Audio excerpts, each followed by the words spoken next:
নমস্কার, আমার নাম সঙ্গীতা গুপ্ত। তেলুগু ভাষায় হরর কমেডি ফ্যান্টাসি মুভি মারুতির রচনা ও পরিচালনায় ছবিটি বিশ্বব্যাপী মুক্তি পেয়েছে। হরর কমেডি বলতে গেলে যে সিনেমা কথা সবচেয়ে বেশি মনে পড়ে তার মধ্যে এক নম্বর হলো ভুল ভুলাইয়া স্ত্রী স্ত্রী পার্ট 2। হরর কমেডিতে অরা ও এক্সাম্পল সেট করে দিয়েছিল। এই লেগেসিকে কন্টিনিউ করা সহজ বিষয় নয়। শুরু প্রথম 5 মিনিট দারুণ ছিল। রাজমহলে যে সেটা তৈরি করা হয়েছে সেটা দারুণ ছিল। হিরো এন্ট্রি পর্যন্ত তাও মানা যাচ্ছিল। তারপর 2 হিরোইনের এন্ট্রি হলো।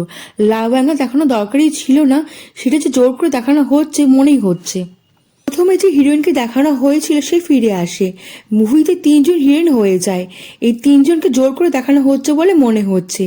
এই ফিল্মে যদি 8 ঘন্টা লাভ অ্যাঙ্গেল না দেখাতো তাহলে কোনো সিনেমাতে পার্থক্যই আসতো না। এই মুভি শুরু প্রথম 5 মিনিট, এই মুভি শেষে 10 মিনিট ভালো লাগবে।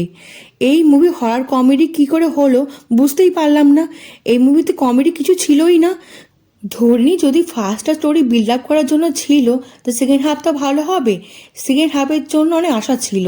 সেকেন্ড হাফে ভূতের অ্যাঙ্গেল এক্সপ্লোর করা হবে বলে মনে হয়েছিল, কিন্তু এই সিনেমাতে সব কিছু ইনলজিক্যাল মনে হয়েছে। না আছে ভালো স্টোরি লাইন, বিশ্বাস করার মতন কোনো স্ক্রিন প্লে দেখানো হয়নি।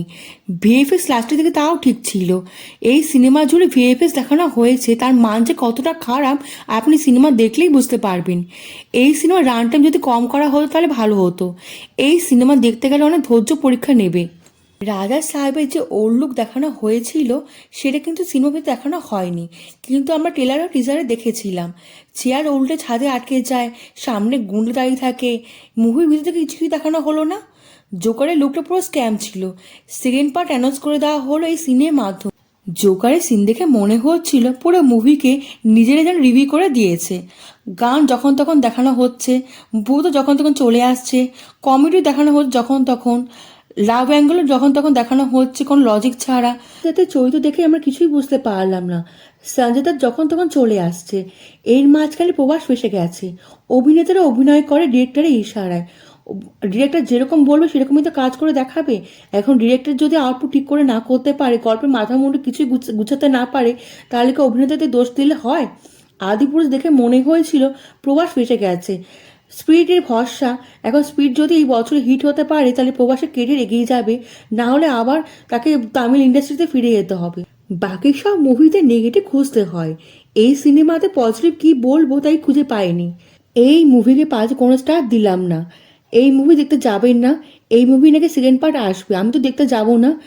এই ভিডিওটা আপনার কেমন লাগলো কমেন্টে জানাতে কিন্তু ভুলবেন না। লাইক ও সাবস্ক্রাইব করে দেবেন। দেশ বিদেশে বন্ধুর সঙ্গে ছড়িয়ে দেবেন। দেখা হচ্ছে পরবর্তী ভিডিওতে। ভালো থাকবেন।